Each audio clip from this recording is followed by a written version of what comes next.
My name is Laurie Scott, and I'm an associate professor in the Division of Music and Human Learning and the director of the UT String Project. Well, welcome, and it's an honor to have you here because I think everybody in the building would agree you're the hardest working person in the building. Well, I'm here a lot. You're here a lot. Yeah, and it's amazing. You do so much outside the String Project. Yeah. That we would need multiple interviews to really encompass all of you that you do. But I really want to focus kind of on the String Project because it's a new year. Yep. String Project is starting up. So a lot of parents, this will be their first time encountering all that is the String Project, which is a lot.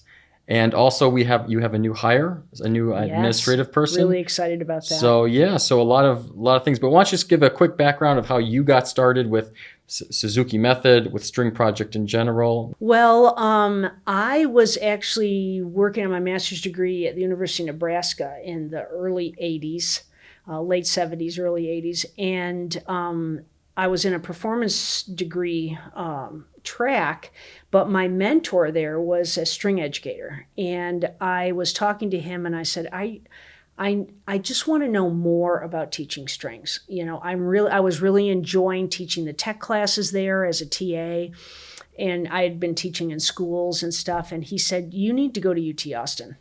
And he said, if you want to do anything with string education, go work with Phyllis Young in Austin. And I was like, okay.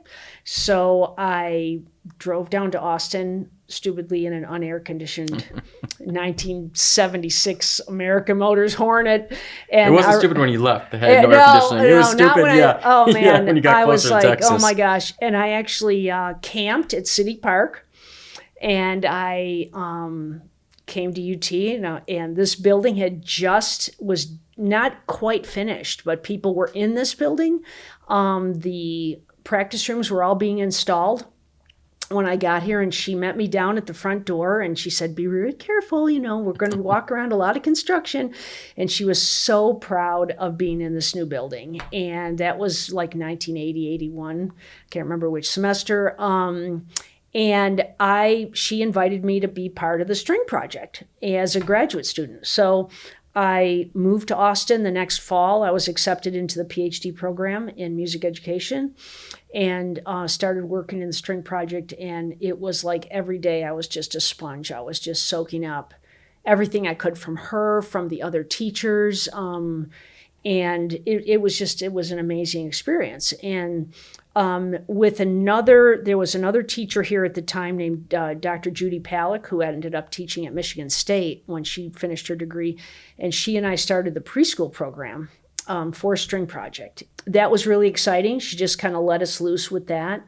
And so when I finished my degree, and I taught in the public schools for a number of years, I taught at Texas State, I taught at Southwestern, and then this position opened up in 2002. And the String Project was being run for about, I think it was 7 or 8 years by graduate students who were here because Mrs. Young had stepped down from being the director. She was still on faculty. So the program, they decided to hire someone in music education who was a string education specialist and also director of String Project. So I decided to apply and I got the job. And it's been really amazing to be a part of the evolution of the program and to just be open to how much every year when this influx of new energy comes in from the teachers, how much they bring from their experience. New families come in. We're always initiating new programs. We've just now starting a new outreach program at Texas School for the Blind. We started a program at UT Elementary about 15 years ago. So String Project has been here for so long that we now have the third generation of some families in String Project right now. That's crazy. Yeah. Yeah, and you're right about the energy for people who have never been here before. It's amazing because I've had 2 kids, that were in the program, and it's amazing because right before it starts on a Saturday, it's completely quiet, and then all of a sudden it's just chaos in the best sense of the word, right? Yeah. And it's just unbelievable energy for 3 hours, and then it goes back to quiet. Yeah. Yeah. It is. And you know, I always say it's like you open the door to a lot of joy. Yes. You know, when those doors open on Saturday morning and those kids start flooding in, they're all excited. The younger kids, including your kids, I've seen like run. They come in the building and they Yes. just run in the building, and they've got their instruments, and That's it's because like, we're always late. That's why. Is that why yeah, they're that's running? why they're running. I'm telling them to run. Yeah. run, you're late. Yeah. But you know, getting the teachers here at 8:20, 8:30 in the morning on Saturday is kind of a challenge all the time. And, you know, because they're all busy. But the commitment, once they get involved and they feel that energy and the shared kind of celebration of skill development and how good it feels when you know you nailed it as a teacher that morning, and you've organized the energy in the room with a bunch of 7-year-olds or 8-year-olds, and they're all doing something together and everything is moving in a good direction. There's just nothing like it. And it just hooks them on that high that you get from a really great teaching experience and learning experience. So I think all of us, including myself, are constantly renewed by every session, every week, the conversations, the meetings, and also how much we learn from, like, wow, that didn't work, or, you know, stepping back and saying that music was too difficult. And sometimes I think as a director, it's hard sometimes to kind of watch things go in a direction that you think, I'm not sure that's going to work or not. And I have to kind of let it go sometimes. And then sometimes I'm pleasantly surprised, but more often than not, at this point of, I'm going into, I think, year 48 of teaching, you know, it's like, you know, you can try this, but I'm not sure this is going to work. And they'll most of the time come back and say, yeah, I need to regroup. I need to try something else, or that didn't work, you know. So it's kind of fun to watch the teachers. But like when they're trying new things, because, you know, like I've been on the other side of this. I mean, there might be little things they're trying, but it's pretty structured. It's not like just, hey, go do your own thing. Oh, no. Yeah. No. It is not that. I try to, we have a curriculum, you know, we have some overarching goals, and we have like our biggest attention is on what I call barrier skills of tone, intonation, and rhythm, posture, fundamental skills that you know, my job is to get the teachers to really believe that those things can be in place when kids are 4 years old. Like a 4-year-old can play really well in tune. They can play with a balanced posture. They can play with rhythmic sensibility. They can be musical beings right from the start, you know, and just getting this kind of setting the expectations for really quality music making. And I think, you know, most of these teachers have not worked with kids that young. And so their expectations are, well, they were there. Well, okay, great. They're there and they're having a good time, but you also have to do something with them, you know? Yeah. And so that's kind of there's a learning curve there. I love it when graduate students come in who have been out teaching in the world, who have some experience, and that they can kind of help be the mentors for some of the younger teachers. And that also is just a cool thing to watch, that the relationship development of the older teachers with the beginning teachers, and also how the parents play, like how you guys as parents are part of this development of the teacher, you know, because you're able to give a little feedback, you know, we had a hard time this week, and, you know, you allow them to act as professionals and have conversations with parents in kind of a safe zone where, you know, like if there's a real problem with a parent, I always tell the teachers to send the parent to me, because, you know, what I don't want to have is some confrontation with a parent and a student without me involved. But to have conversations about a child's musical skill development and musicality with a parent is really invaluable for them. Yeah. Is that what most of the conversations are about with parents? The musicality? No, most of the most of the parent questions are, I can't get them to practice. I need help, or we didn't practice this week, or I'm having so many problems with, they don't want to do this, they don't want to do that. And it's like, okay, well, let's re-strategize and figure out, like how you're getting involved in practice. And we do want the parents involved. I mean, sometimes teachers are like, I just don't want the parents in here. I feel intimidated when they're in here, or, we want that, what's in the Suzuki Method, they call the Suzuki triangle of the parent, the child, and the teacher, because we see the kids on a very limited amount of time every week. And so we want the parents to know, these are the ways you can help them. This is what they can be practicing at home. This is what you're listening for. Like, let's listen to this together. Like, what do you notice as a parent? And the kids get so jazzed up. And I've seen your kids where I'd say, like, what's your favorite song? And I think I know one of your favorite songs was Allegro or Popcorn. Popcorn song. Yeah. And I still play it every night before she goes to bed. She won't go to bed unless I play it for her. Oh, okay. Yeah. Like literally last night I was playing it for her. Yeah. Yeah. I mean, they get excited when you know what they're doing and you're involved and you're part of the process, and that's really cool. So it's exciting to get the parents involved. It is, and I loved how you said about the more experienced teachers kind of guiding the younger teachers, because it's really impressive, because a lot of the teachers that will be, like we think of them as students, they're like PhD students who were like the absolute top in their high school. Right? Like they taught high school at the highest level and they were so good, they've decided to come here. So you've got some just like Kevin, I think was his name. He would wear like these beautiful suits and he would like jump on the floors with the kids to show them things. Yeah. Or Jen, another example, like just unbelievable teachers. Right. And I just talked to Kevin last night. I stay in touch with, I spent about 3 hours on the phone last night with former teachers who are now getting ready for their semester. And one of our students, teachers who just graduated with his PhD, Justin, he's teaching now in Washington State. And he called me last night. He was the conductor, right? He was one of the conductors. Yes. But we had a conversation about one of the courses that he's going to be teaching this semester. And I was sending him some materials. And then Kevin called me last night.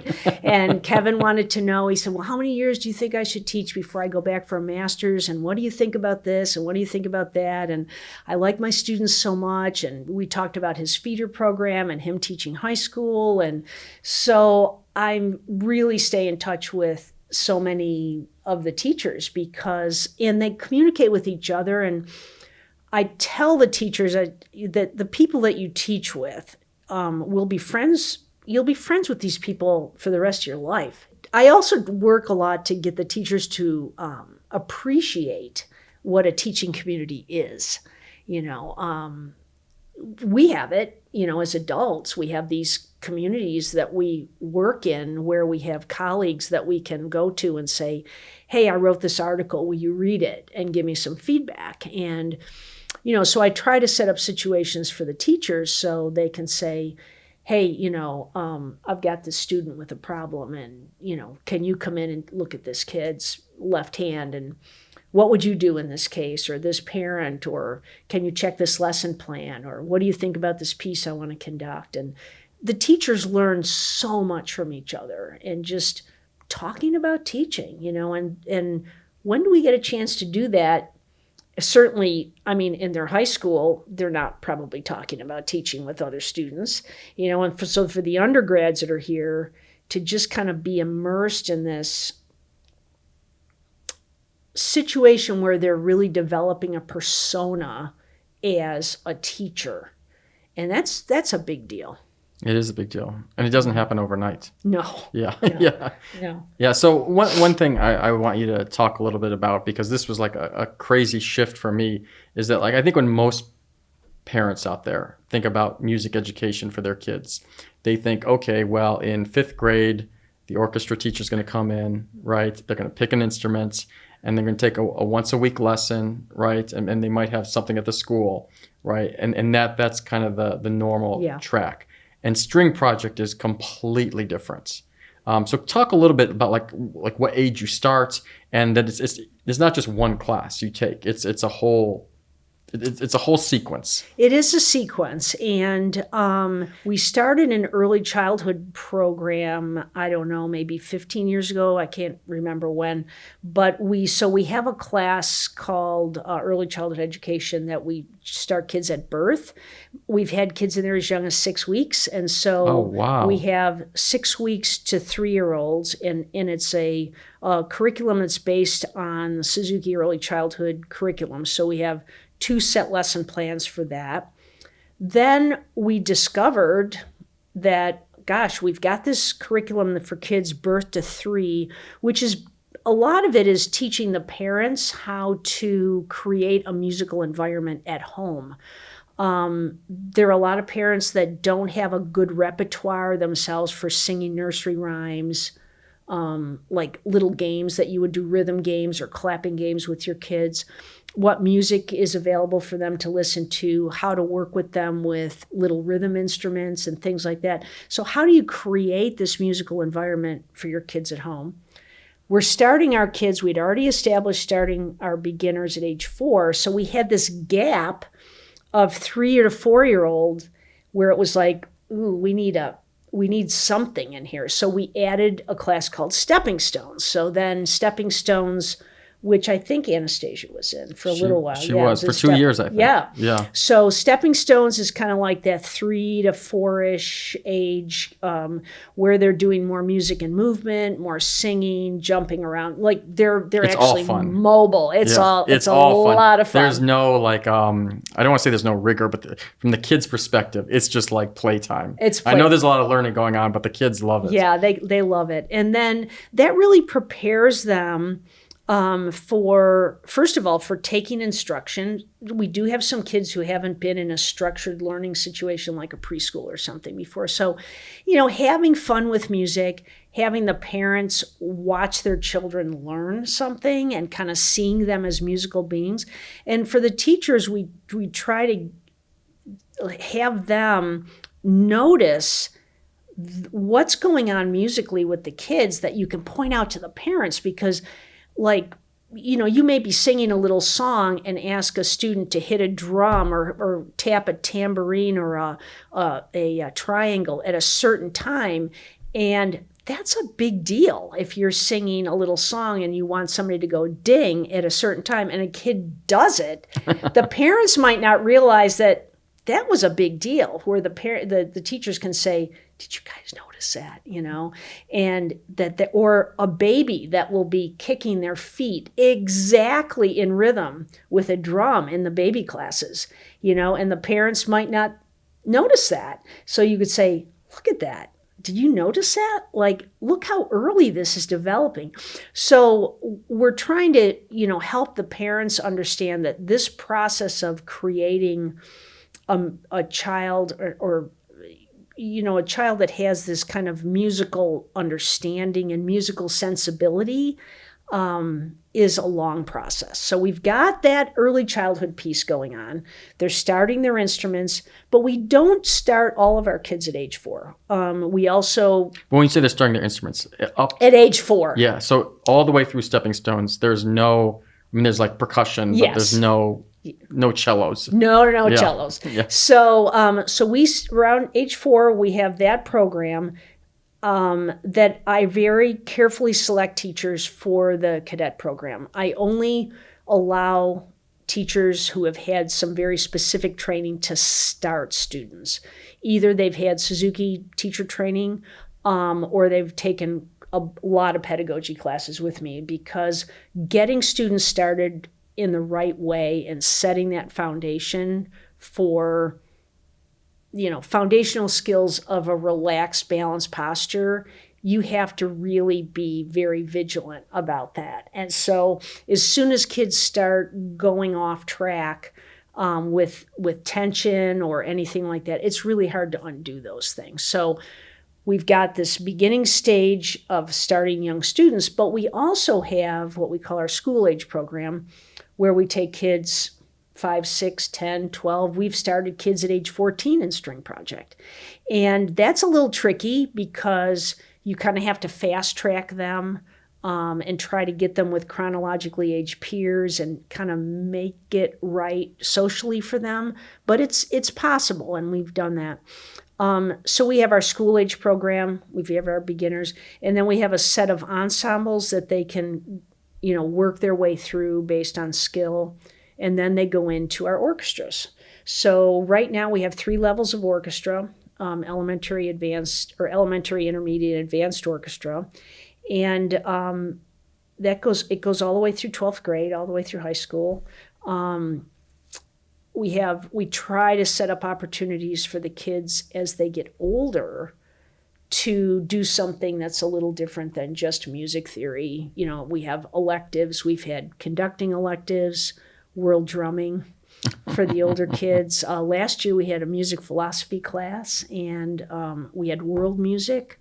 So we try to create kind of a cohort of basically students who would consider themselves young artists, who are maybe age 12 to 18, 13 to 18, kind of that cohort of kids who are pretty advanced, who can talk about music, talk about composers, talk about composition. And so we try to hang on to the kids as long as we can. But so we have a whole curriculum of skills and ways that they can demonstrate their skill to promote from one level to the next. Yeah, and let's talk about when you first start an instrument, because this was another shock for me, is when you first start an instrument, for a while, you don't even have the instruments. Yeah. So talk about what they have and what is the reasoning for that? Yes. So we have pre-cellos, pre-violins, violas, and basses. And what those instruments are, certainly for the violins, which you've experienced, they're kind of a cardboard shaped, that we call them VSOs, violin-shaped objects. So they have a VSO, cardboard violin, and they're basically, you're learning how to hold the instrument, you're learning how to balance your body, how to care for the instrument, how to literally put the instrument down softly. String instruments are expensive, no matter how you cut it. I mean, whether it's a 32nd size violin or a full-size violin or little cellos, and the repairs are very expensive. So until students really kind of get an idea of how to put the instrument up on their shoulder, or how to sit down in their cello chair, or how to hold a bass, we want them to have the experience of developing a routine, a set of steps that is a way for them to get pretty close to getting their body balanced with the instrument. It takes a long time before you have to kind of tweak it, help them. It's like kids learning how to zipper their jackets or whatever. It just takes a while where you're helping them, and you have to just keep watching and making sure that, you have to really help them get their instrument in exactly the right place. And it's really important, and it's hard to sell that to parents sometimes, because they think, come on, let's get going. Let's, can we just play something? And so we try to get, as soon as they can demonstrate some skill and they get their instrument, it's so exciting when they get their instrument. And they've developed enough skill that you can kind of start making music right away. You can start plucking the strings, and they've already got a little bit of a bow hold, so you can start playing some rhythms on an open string. And, it's just that beginning stage is just, everything depends on that, It's like when I look at tiny kids playing their instruments, I kind of look at them in a way that I think, does everything that I see right now project a consistent level of growth for them forever with the instrument? And if I see tension, or if I see something that's messed up, it's like, this is the time to fix it right now. Because I don't want them to get to a point. I mean, kids could hold their bows like baseball bats if they wanted to. Yeah. But in a few years, that's not going to work, right? Yes. So you just have to, you have to make what's really important to you really important to them in a fun and playful way. Yeah, as a parent, I was thinking the exact same thing you were saying. Like when we first started with the pizza box, Yeah. violins, I was like, oh, come on, let's just get going. But like it was amazing because I think we did the boxes for a full semester. Yeah, So almost. yeah, so you have a cardboard box, and then or like a cardboard violin, and then you have a bow. Dowel stick, yeah. with no Hair hair on it. Yeah, but it's amazing after that one semester when the springtime came along, the whole class could stand there with the violins, right, without them touching the violins, and they were like ready to go. Yeah. It was just, I think you're right that was probably the most important semester Yep. of the whole thing. It is. And it could be the most important semester for the next 12 years, because everything it all starts then. It's like you've got to be so vigilant about it. And, a lot of people think, oh, well, they're so cute and they're just holding their instruments and they're sawing away. And it's like, yeah, they're really cute. And I also want them to play in tune. Yeah, and the program has some interesting ways to have people play in tune, because when you go to a string project concert, and this is going to sound horrible for people who have never been to string project concert, you put all the kids on stage. So there's a lot of kids on stage. Yeah, about almost 250 or 75. Yeah, so 250 kids, and they all play together, and it's in tune. Yeah. It's in tune. We pride ourselves on that. Now, I'm sure not every kid is playing in tune, but enough of them are playing in tune that to the audience it sounds in tune. Yeah, and there is strength in numbers, But they could go the other way, the strength in numbers. Oh, that's true. That is true. That is really true. And, getting the teachers to believe, like, you can't just tell someone to play in tune. You have to you have to teach them to play in tune, and you have to teach them what in tune is and what it sounds like and what it means and what it feels like on your instrument, and they get it. The kids understand it. I mean, I've seen your own kids with tiny little fingers slide their finger or stop themselves, or the clincher is when they play something that's slightly out of tune and then they look at me. And it's like, you just gave yourself away, right? Yeah. You knew you played out of tune. Yes, I know you played out of tune, but they look at me like, is she going to stop me or is she going to let me keep going? Yeah. But they know it because it's like their language at that point, and they hear it, and it either works or it doesn't. Yeah.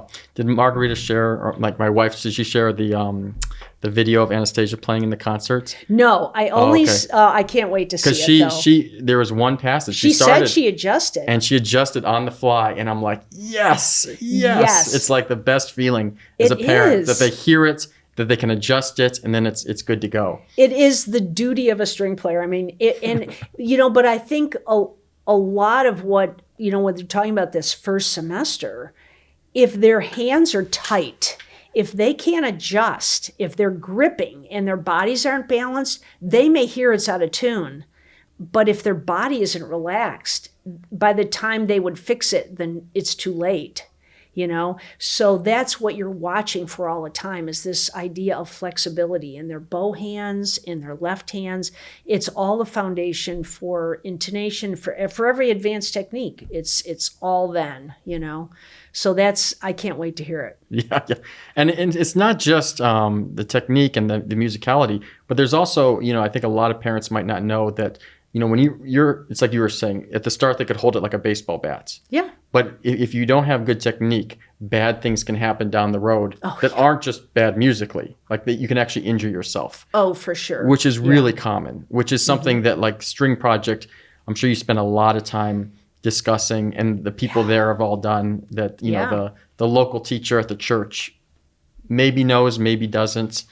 Yeah. I mean, watching for healthy musicianship, it all has to do with, flexibility. And a lot of times you can look at a kid and they look good, But unless you ask them to do something that gives you the opportunity as a teacher to find out if they're really tight or not. So we have exercises to do with the bow that is all about flexibility, shifting up and down on the instrument really early so kids aren't gripping, watching for tension in their shoulders, putting the instruments down, putting the instruments up, putting the instruments down, and picking the instrument up and down many, many times, giving them a chance to move.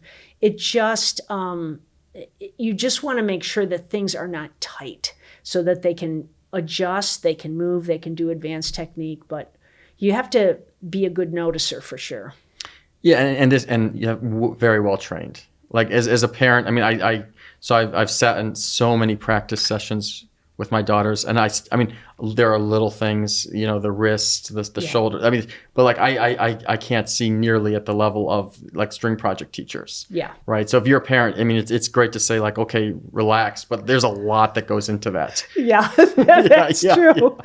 That's why I like, and the kids know, like, put your instrument down and pick it up and try to get your body to be really loose, because if they've felt that feeling enough times in a lesson, they can kind of find that place. And, teachers will know, like, I mean, my own students, your kids who are my students, every second, is their bow hold perfect? No. But if I say, hey, your bow hold, they get it, So you can see the difference between a child who's habituated really incorrect fundamental habits and someone who's just kind of not quite solidified the consistency of having that hand be exactly where it's supposed. Plus, you have to think about the fact that these kids are growing every second.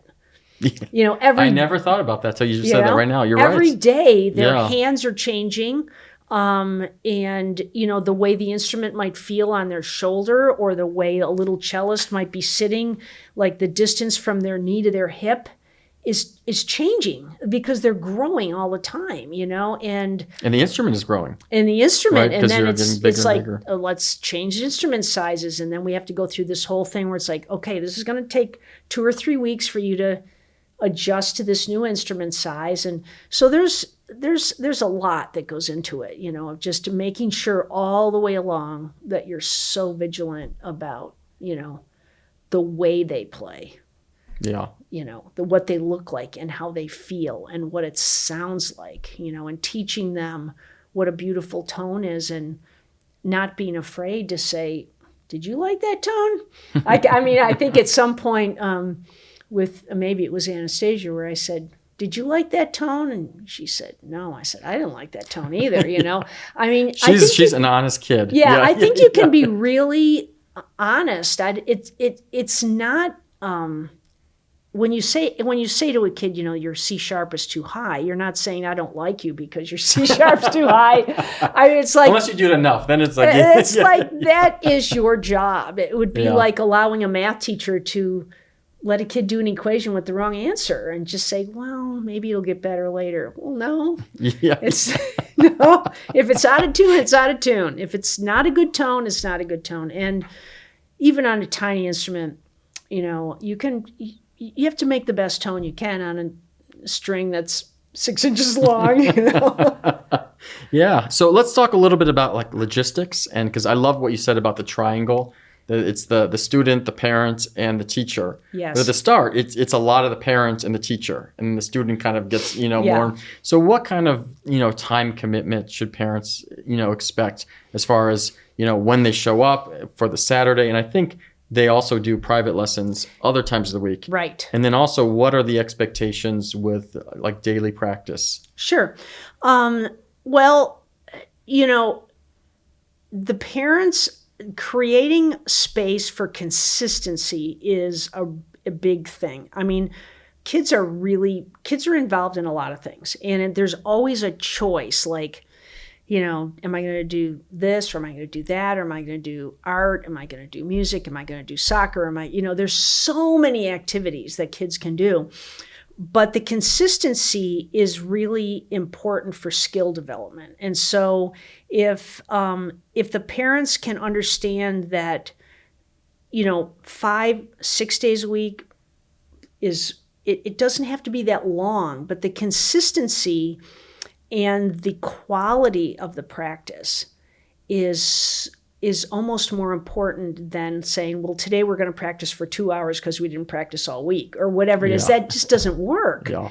And so it has to be something that you think, and it's hard in families, as you know, I mean, any parent knows that our lives are busy. But is there anything that happens on a regular basis every day? Well, we get up, we eat breakfast. There are certain things that do happen every day and school kind of locks you into a schedule.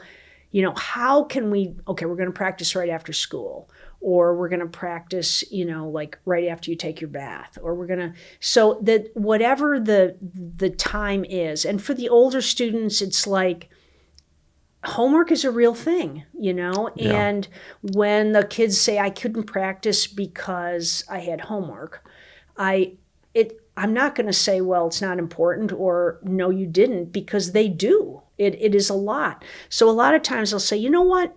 Practice for about 15 minutes before you start your homework. Just take that time. And then, after you do some homework for maybe an hour, just practice this piece for 10 minutes or whatever. Just use your music use your practice as an intermittent space in between things. Listening is absolutely vital. I think it's one of the easiest things we can do, and one of the most overlooked, and so powerful for students to listen to performers with great tone, exquisite intonation. And so if they're hearing a lot of music, and they're hearing the music that they're going to play and learn, you've got half the job done. And I always say to parents, like, let's say your kid has the flu or COVID or whatever it is, and they can't practice, or they have a fever, just let them listen, And if the kid said, I don't want to practice, well, you know what? Just sit down with them and listen. And there is an investment on the part of the parents to, if you're going to do it, we're going to be doing this. This isn't something we're going to try. Commit yourself to it. And it's frustrating sometimes when, like you were talking about, that beginning stage of instruction, and when they haven't really played a lot, and you think, oh, this isn't for us. And I know that right around the corner, like it's just about like a plant coming out of the ground, like it's just about to bloom. And parents think, well, we tried violin for a semester, and a semester, you're not going to get it. And now we're going to go do something else. And so, I'd always say to parents, like, you don't want to wake up every morning and think, should we practice? Just decide once, we're going to do this. This is going to be part of our, this is something that I value for my child, and I want to be a part of doing everything I can to be consistent with it, so that they experience the growth and the joy of making music. And if that's important to the family, I think it works. I mean, you saw Emma stand up and play all those songs in Book One. Yeah. And it's like, that was a commitment, That was, yeah. And it was a joyful 45 minutes of our lives. Yeah, it was a little stressful. I'm sitting there every note like, but the other thing is, you make a mistake, so what? I know. And but as a parent, you just like, I know, because you've done all those passages, where all the mind falls, Yeah, but it's just like, but the recovery too. Oh yeah. Being able to just stand up there and, okay, I missed a few notes. So what? You played 6 million notes just now and you missed one. It's like, who cares? That's the romance of music also, Yeah. It's when you perform, it's like, that is the most independent. When you think about music performance, there's no erasing a wrong answer. Mm-hmm. And for students to experience that, I can do this, I know it, I can recover from a mistake, I can even start the piece over and make it, Yeah. It's you can recover from these things and adjust, and I think a lot of times I tell the teachers that you want to prepare your students in a way that you can relax during a performance. And if that's your goal, then you start teaching in a different way, because you don't give them something that's so hard to play that you say, oh, man, I hope they make it through. Yeah. You don't want to be sitting in the audience thinking, I hope they make it through. You want to be sitting there and say, they've got this, you know? And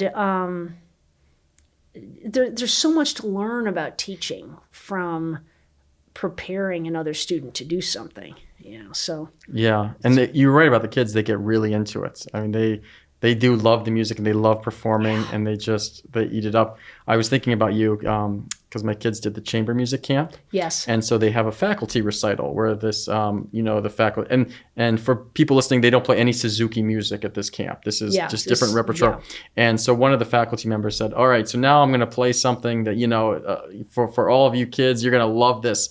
And I thought, okay, they're going to play Star Wars or something. And I think she played Minuet 1. And like the whole crowd, just like all the kids were just like loving it. I'm like, how cool is that, right? Because I think it's Bach who wrote it, right? Yeah. I mean, all these kids are like so into it. So. Yeah, they know it. They hum it. They live it. Yeah. Yeah. And they really, and it's so exciting when they hear something and they know enough about their instrument that they play it on their own. It's like they hear a little tune and it's like, oh, I want to play that. And they kind of start to figure it out, on their own. That's pretty cool too. I don't think we've gotten to that point yet. It's on its way. Okay. Yeah. But yeah. So and now let's talk about you have a new staff member, yep. right? The last person, Ruben, was a disaster, so you kicked him out the door, right? Yeah. I'm just kidding. The last person was amazing, and now he's a professor at Southwestern. That's right. Right, and big shoes to fill, but you've got someone great coming in. So talk a little bit about this hire. Rebecca Braun is with us. Rebecca's a very talented artist. I mean, she's a musician. She's a vocalist, she's right? a vocalist. Yeah.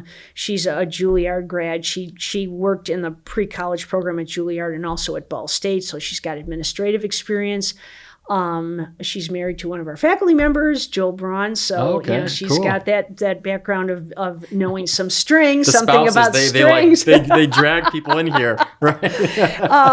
But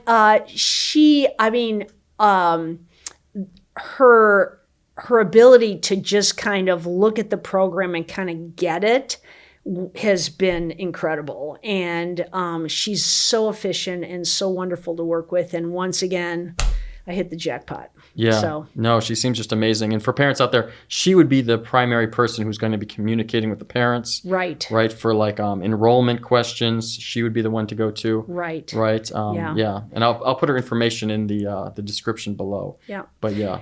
And we've just finished all our placements. We have a lottery system every year for students to get into the program. And there have been years we've had 800 kids on the lottery for String Project. This year it's been down some since COVID, which is actually fine because it's a lot less students to have to kind of tweak out and just try to fill spaces in. And also we have a whole new slew of new teachers. A lot of kids graduated, new teachers coming in. So it's yet again another rebirth, of the whole thing. It's like I just get teachers where it's like, oh, they're great. They're doing so well. It's like, oh, they're graduating. Oh, start over again. Yeah, yeah. But that's the job, and it's exciting to see that growth. Yeah, and it's exciting to see you run it because you're a very hands-on person. Mm-hmm. You run around from class to class to class, yeah. And it's interesting because you come into the class and like you'll stand there for like 2 minutes. And if everything's good, you'll leave and go to the next class. But if everything's not good, you just take over the class. And it's amazing that like how much learning happens right there. Yeah. So it's really cool. It's nice. And I don't want the teacher to be intimidated when I come in. I want them to feel safe, and I want them to feel like they're intimidated. They're intimidated. Come on. I'm intimidated when you walk in the room. I'm like, uh-oh. Oh well, I want them to feel good that I'm there, and I always say I think they feel good you're there. Yeah. Yeah. Oh yeah. I don't want them to feel, I want them to feel safe, and like when I teach with them, it's like they're like, I don't know if I can do this. And I said, nothing bad can possibly happen. And no one will know that you don't know what's going on because I'm standing right next to you, and I will just segue into something that's pedagogically sound and totally well sequenced, and no one will ever know that. Yeah, so I said, I'm just like a safety net. You have nothing to worry about. And as soon as you kind of let them loose and they kind of start doing it, and a lot of times I will teach a lesson plan for 1 week, and then the next week I have them teach the exact same plan that I did the week before, or we'll alternate, and they start to pick up speed. And I've seen that happen with a couple of the teachers right now. Like the first year was kind of rocky, and now they are like rock stars. I mean, they can, and the teachers in the program, they really can teach anybody. I mean, my goal with the students is that, I could put them in a room with a 4-year-old, a 10-year-old, a 14-year-old, and they kind of know how to read the room, read the kid, and make it happen. And you only learn that by doing hands-on. That's it. And when you say hands-on too, there's usually 2 teachers in the room. So like, for parents out there, when you say this teacher was a little bit rocky, like they're almost like, I don't want to say the assistant teacher. I don't think there's actually that kind of terminology. No. But in every class, it seems like there's always the kind of the experienced teacher and then the less experienced teacher who will do like a 5-minute something, and maybe that 5 minutes isn't so great. Yeah. Or tuning. Yeah. And then it is amazing that then 2 years later, you'll see that same assistant teacher now as the lead one, and so confident and just able to kind of command the room, not like you, but like a pro, getting there, Yeah. All right. So last question, talk just briefly about what Suzuki Method is. Okay. Because like when you go to like straight music, right, there's like Alfred and Hal Leonard, right? Like, I don't know the different method books, right? Yeah. But what is different about Suzuki? Well, the String Project, first of all, the String Project is a very pedagogically eclectic program, where we kind of draw from all different methodologies and kind of, try to, I always say, shop the world and steal from the best. It's just kind of look at like what works. And I want my students to know the pedagogical lineage of like, where did this come from? Oh, this is a Paul Roland approach. This is a Phyllis Young technique. This is Suzuki.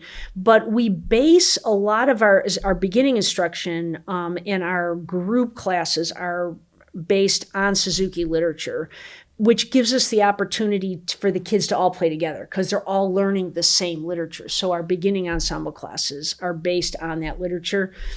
Not all the teachers have Suzuki training. I'm a Suzuki teacher trainer for a Suzuki association, so some of those kids have taken registered training from me, but we do base our early childhood program and our cadet program, our 4-year-old program, on that, and then our beginning literature, until the kids are getting into, well, all the way through, we're using Suzuki literature because it's a well-sequenced anthology of music, and the students get familiar with it. They get really familiar with it. They get very familiar with it. Yeah. The Suzuki methodology is really a method and a philosophy, and I think that's one of the things that makes it stand apart from other approaches is that it is a method and a philosophy. And the philosophy has a lot to do with really believing that, there is the beginning philosophical basis for Suzuki is that every child can learn. And whether you're a Suzuki teacher or any other teacher, I mean, a lot of teachers are probably embrace that philosophy anyway, but that's certainly part of it is that you look at every child and you there's no sorting out that these are the haves and the have-nots. And I think that is a unique part of the Suzuki methodology is that really having that philosophical foundation. And that is something, just not to interrupt, but that is really evident in String Project. There's people from every socioeconomic background. There's people with disabilities. There's every race, everything. It's all there, and everybody works really well together, and there's no kind of class system or anything. Yeah, and I try to get that across too with the teachers, like, whether you're an intern or you're a PhD student that's been out teaching for 10 years already, you're a string project teacher.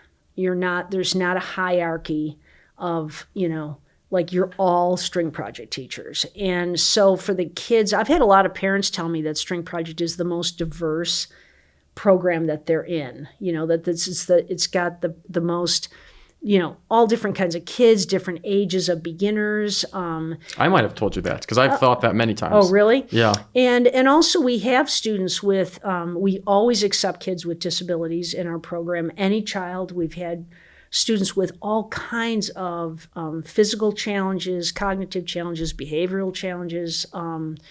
And we now have a pilot program that, an outreach program that we're working with school for the Texas School for the Blind and Visually Impaired. And we have some of those kids who have now played in our final concerts. And they're just part of the pack. I mean, it's just all, it's really kind of fun to watch. And there's no like special class for those. No. Everyone's together. Everyone's together. And the parents appreciate it because parents understand, parents of kids with disabilities have a lot of doors closed to them, more doors closed than open in a lot of ways, in either subtle ways or, blatant ways. It's like, we can't, we don't know how to do this. We don't have experience with it. And I tell the teachers, you will be approached at some point in your life as a teacher by a family with a child with a disability. And your first response should not be, I don't know anything about this and I'm probably not the right teacher. Your first response should be, tell me more about this and how can we work together to have this child, create something or learn. So, there's a lot to learn for the teachers from that as well. Yeah, no, it's just so interesting. So anyway, so back to the philosophy. Okay, so we talked about the Suzuki philosophy and the methodology now is another name for the Suzuki methodology is the mother tongue approach. And the mother tongue approach is based on how children learn language. So Suzuki had this very simplistic but incredibly profound thought that all children learn their native language and how complicated languages are, really. And that by the time a child is, 3 years old, they can express their wants, their needs. They have hundreds of words. And how did that happen? Nobody sat down and said, today you're going to learn language. Today you're going to learn the language. So what Dr. Suzuki realized, and I could talk about this for a long time, but very simplistically, is that the environment, the elements through which children learn language can be applied to music. And so you're creating a musical environment. How do kids learn language? They're surrounded by language all the time. They receive a tremendous amount of reinforcement when they make attempts at making sounds. So they're getting a lot of positive feedback for experimentation. They learn from other children. They're imitating. So he took all those elements of learning a language and created a methodology by which you learn an instrument. And Dr. Suzuki was 100. He was born in 1898 and died in 1998. And, had no idea from developing that methodology that where it would go. Change the world, yeah. Change the world of music and show the potential of young children that music teachers never had experienced before. Wow. Well, thank you so much. Thanks for coming in and explaining some of this. Sure. It's so exciting. We're looking forward to another year. If you're interested out there in learning more about String Project, all the information is below. As a parent, I can say it's a wonderful program. As a Butler employee, I can say it's a wonderful program. As a friend, I can say it's a wonderful program. So go check it out. So thanks. Thanks, Nathan.